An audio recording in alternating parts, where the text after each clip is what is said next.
मथुरा के वृंदावन का निधि वन अपने आप में तमाम वो रहस्य समेटे हुए हैं जिन्हें यहाँ से जुड़े रहस्यों की जानकारी नहीं है। उनके मन में यह सवाल जरूर उठेगा, आखिर इस वन में ऐसा क्या है जिसमें इतने रहस्य हैं। वृंदावन को लेकर लाखों करोड़ों लोगों की आस्था बनी है, मगर उस रहस्य से हर कोई अनजान है। ऐसा कहा जाता है जिसने भी वृंदावन के ये रहस्य हकीकत जानने की कोशिश की, वो इस हकीकत को जानने या बताने लायक नहीं बचा। तो आखिर क्या है ये रहस्य? नमस्कार दोस्तों, मैं हूँ राजबाला रोटी। हिंदू संस्कार चैनल में आप सभी का स्वागत है। दोस्तों, आज मैं आपके लिए कुछ खास वीडियो लेकर आई हूँ, इसे आप अंत तक जरूर देखिएगा। वृंदावन में स्थित निधि वन, जिसके बारे में मान्यता है यहाँ आज भी रात को श्री कृष्ण गोपियों संग रास रचाते हैं। यही कारण है कि सुबह खुलने वाले निधि वन को संध्या आरती के पश्चात बंद कर दिया जाता है। उसके बाद वहाँ कोई नहीं रहता है। यहाँ तक कि निधि वन में दिन में रहने वाले पशु पक्षी भी संध्या होते ही निधि वन को छोड़कर चले जाते हैं। जो भी देखता है रासलीला हो जाता है पागल। वैसे तो शाम होते ही निधि वन बंद हो जाता है और सब लोग यहाँ से चले जाते हैं, लेकिन फिर भी यदि कोई छुपकर रासलीला देखने की कोशिश करता है तो वह पागल हो जाता है। ऐसा करीब 10 वर्ष पूर्व हुआ था, जब जयपुर से आया एक कृष्ण भक्त रासलीला देखने के लिए निधि वन में छुपकर बैठ गया। जब सुबह निधि वन के गेट खुले तो वो बेहोश अवस्था में मिला। उसका मानसिक संतुलन बिगड़ चुका था। ऐसे अनेकों किस्से यहाँ सुने हैं। ऐसे ही एक अन्य व्यक्ति भी था, जिसे पागल बाबा कहते थे, जिसकी समाधि भी निधि वन में बनी हुई है। उनके बारे में कहा जाता है कि उन्होंने भी एक बार निधि वन में छुपकर रासलीला देखने की कोशिश की थी, जिससे कि वो पागल हो चुके थे। वो कृष्ण के अनन्य भक्त थे, इसलिए उनकी मृत्यु के पश्चात मंदिर कमेटी ने निधि वन में ही उनकी समाधि बनवा दी थी। निधि वन के रंग महल में सजती है सेज। निधि वन के अंदर ही है यह रंग महल।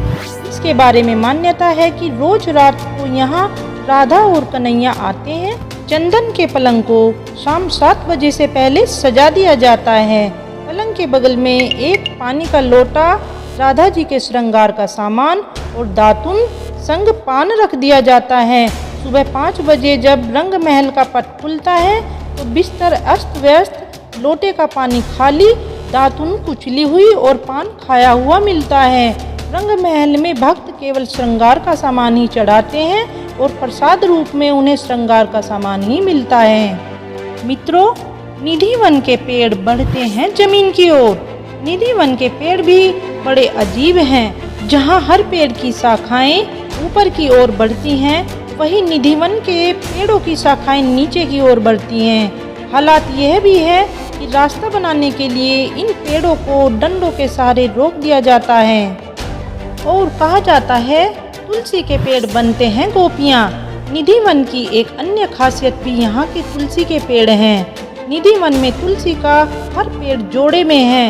इसके पीछे यह मान्यता है कि जब राधा संग कृष्ण वन में रास रचाते हैं, तब यही जोड़ेदार पेड़ गोपियाँ बन जाती हैं। जैसे ही सुबह होती है तो सब फिर तुलसी के पेड़ में बदल जाती हैं।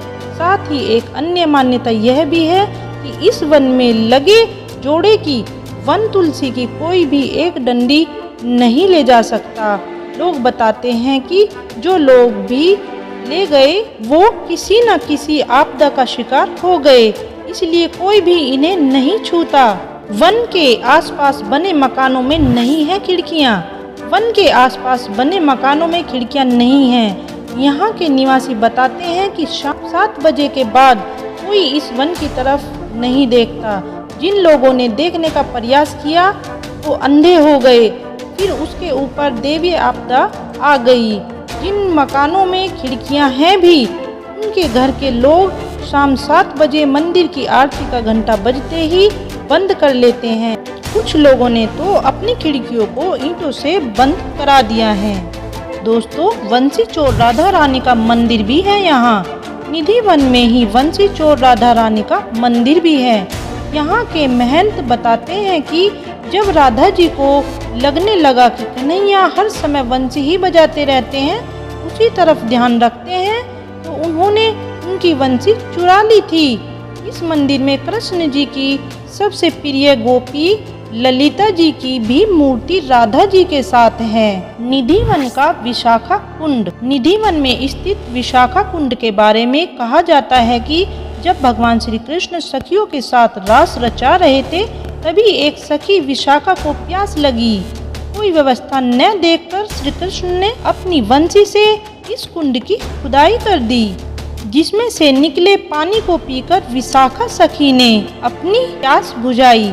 इस कुंड का नाम तभी से विशाखा कुंड पड़ गया। अब बात करेंगे हम निधिवन के बांके बिहारी प्रकटीय स्थल की। विशाखा कुंड के साथ ही ठाकुर बिहारी जी महाराज का प्रकटीय स्थल भी है।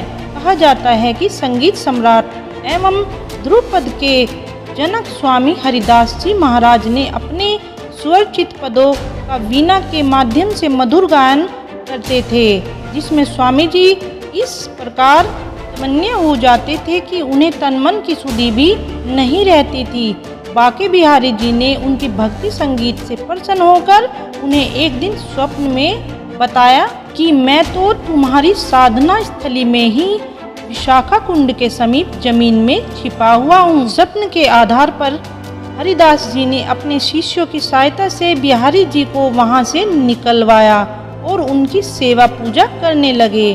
ठाकुर बिहारी जी का प्रकटीय स्थल आज भी उसी स्थान पर बना हुआ है, जहां प्रतिवर्ष ठाकुर बिहारी जी का प्रकटीय समारोह बड़ी धूमधाम के साथ मनाया जाता था।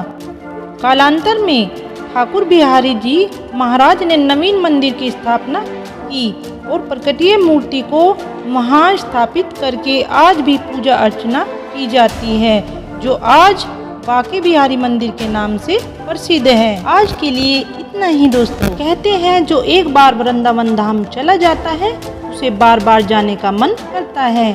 मेरी माताएं, बहनें व भाइयों, एक बार अपने जीवन में वृंदावन जरूर जाना, इस धाम के दर्शन जरूर करना, इस धाम को जरूर देखना। जय श्री राधे राधे। दोस्तों, अगर आपको हमारा आज का वीडियो अच्छा लगा हो तो लाइक कीजिए, सब्सक्राइब कीजिएगा व बेल आइकन को प्रेस कीजिएगा। राधे राधे दोस्तों।